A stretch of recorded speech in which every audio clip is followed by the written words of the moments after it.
मैं जी भर जिया, मैं मन से मरूं, लौट कर आऊंगा, कूच से क्यों डरूं।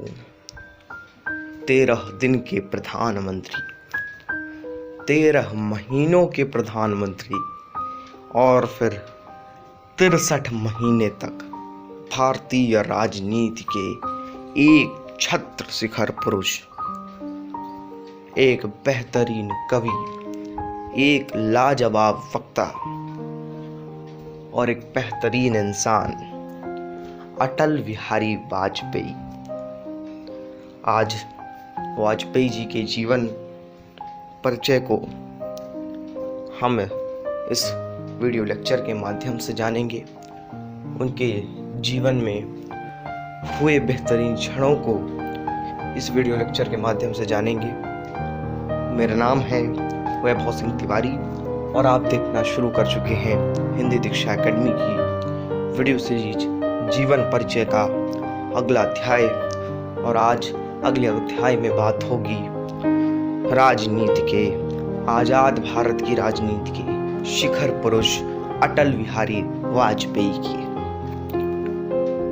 राजनीति के अजात शत्रु अटल बिहारी का जन्म 25 दिसंबर 1924 को ग्वालियर मध्य प्रदेश में कृष्ण बिहारी वाजपेयी और कृष्णा देवी के यहाँ हुआ था। उनके पिता एक कवि और एक स्कूल मास्टर थे। तो अटल जी में जो कवि के अंकुर थे वो यहीं से आए और उनके पिता भी कवि थे। और उनकी कविताएं तो न केवल उन लोगों को जो साहित्य समझते हैं, साहित्य जानते हैं, अपितु एक सामान्य व्यक्ति भी अगर किसी की कविताओं को सबसे ज़्यादा गहराई से समझा, गहराई से सुना, तो वो केवल अटल जी थे। अटल जी ने विक्टोरिया कॉलेज ग्वालियर से और कानपुर के डीएवी कॉलेज से राजनीति में एमए किया था। 1942 में जब भारत छोड़ो आंदोलन चला, गांधी जी के बोलने पर बाद में करो या मरो का नारा दिया गया, तो इस आंदोलन से वाजपेयी जी जुड़े। इस आंदोलन के दौरान ब्रिटिश विरोधी संघर्ष में हिस्सा भी लिया, भाग लिया और अपने बड़े भाई प्रेम के साथ जेल भी गए।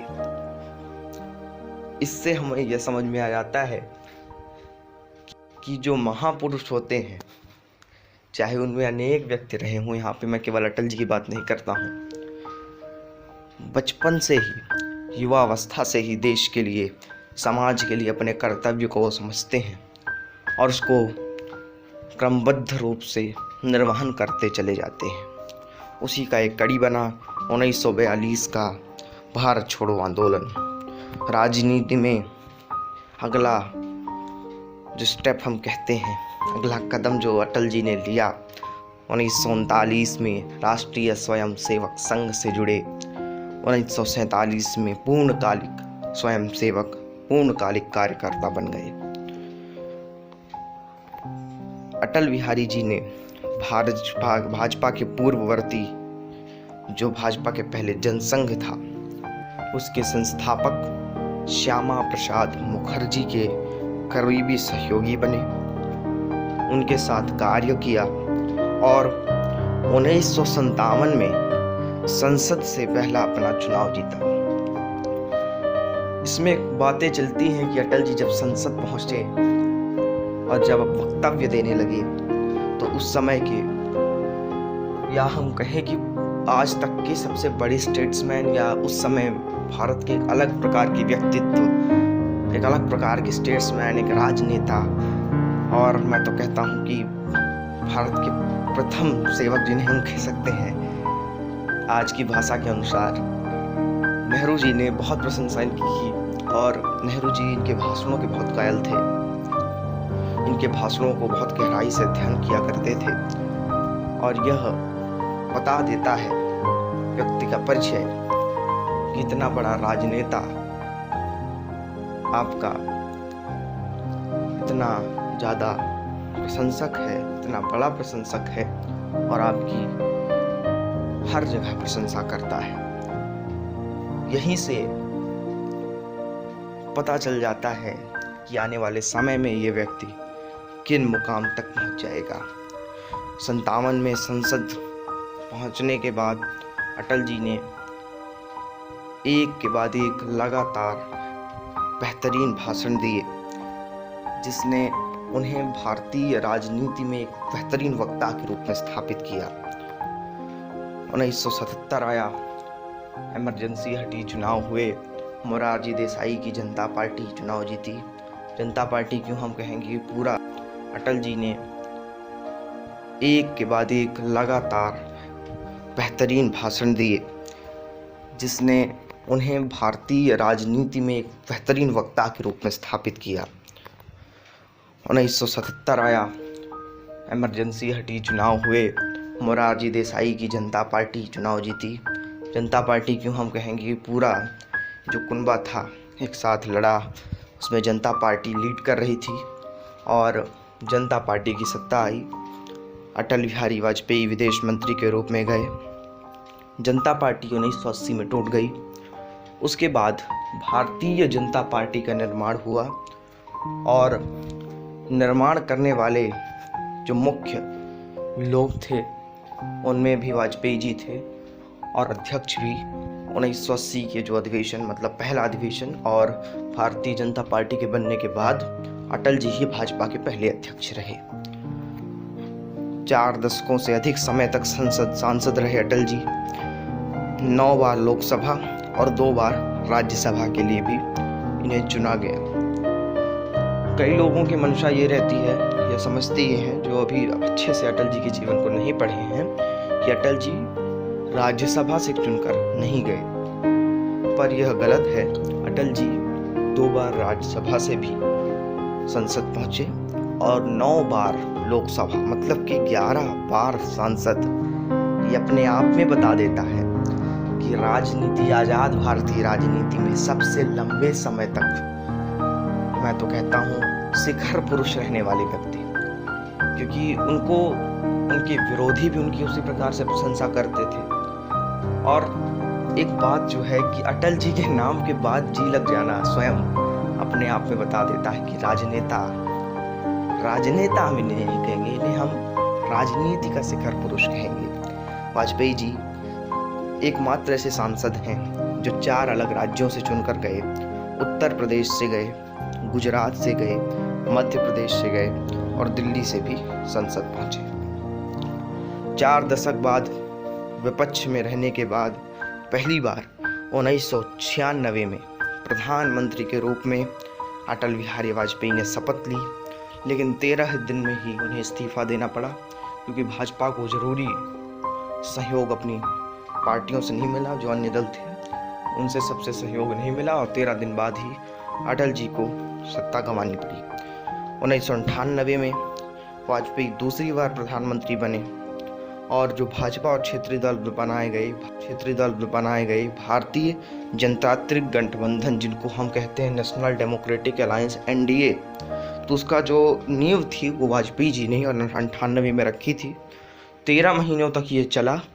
बाद में ऑल इंडिया अन्ना द्रविड़ मुनेत्र खड़गम, जिनकी नेता थी जयललिता, इन्होंने समर्थन वापस ले लिया और 13 महीने की सरकार फिर से गिर गई। 13 से बड़ा खास नाता रहा है वाजपेयी जी का।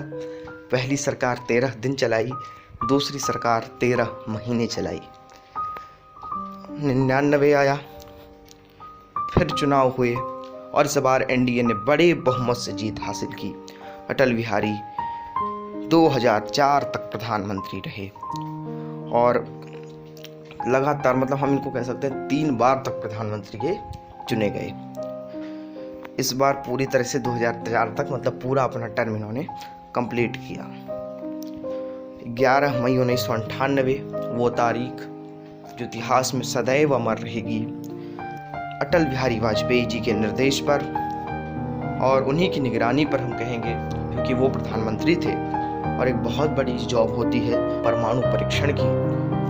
परमाणु परीक्षण जो हुआ पोखरण का, इन्हीं के निर्देश पर, इन्हीं के निरीक्षण पर कंप्लीट हुआ। क्योंकि वो प्रधानमंत्री थे तो पूरी तरह से इन पर निर्भर हो गए इतने बड़े निर्णय।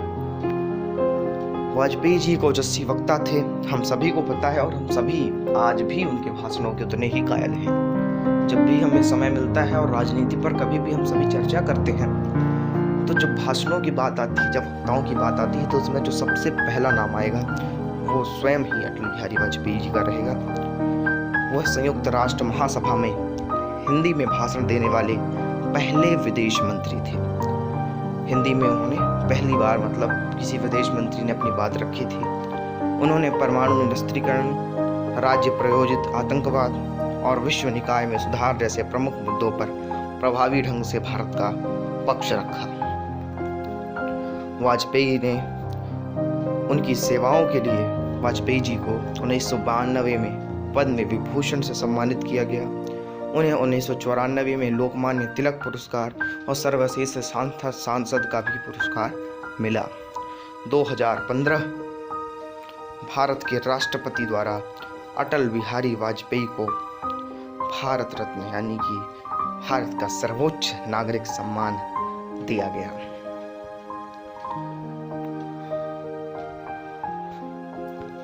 यह बताना थोड़ा सदैव हर व्यक्ति के लिए थोड़ा दुखी हो जाएगा, क्योंकि 25 दिसंबर को जन्मे, 25 दिसंबर 1924 को जन्मे अटल बिहारी वाजपेयी आज़ाद भारतीय राजनीति में शिखर पुरुष की भूमिका निभाने वाले अटल बिहारी वाजपेयी माँ हिंदी के सच्चे सेवक, माँ भारती के सच्चे सपूत, जिनके अनेक कार्यों को हम सदैव याद करेंगे, जिनके अनेक भाषणों को हम सदैव याद करेंगे, जिनकी कविताएं हमारे मन में रच बस गई हैं। ऐसे अटल बिहारी वाजपेयी जी का 16 अगस्त आज से 2 साल पहले 16 अगस्त 2018 को दुखद निधन हो गया। यह हम सभी के लिए, भारतीय राजनीति के लिए अपूर्णीय क्षति है, इसमें से कोई दोहराए नहीं है। लेकिन अटल जी ने गीत नया गाता हूँ और गीत नया गाकर, गीत नया सिखाकर भारतीय राजनेताओं को हम सबको चले गए। हिंदी दीक्षा परिवार की ओर से माँ भारती, माँ हिंदी के सच्चे सपूत, देश के महापुरुष, शिखर पुरुष, राजनीति का अजात शत्रु, प्रखर वक्ता श्री अटल बिहारी वाजपेयी जी को बहुत बहुत भावभीनी श्रद्धांजलि।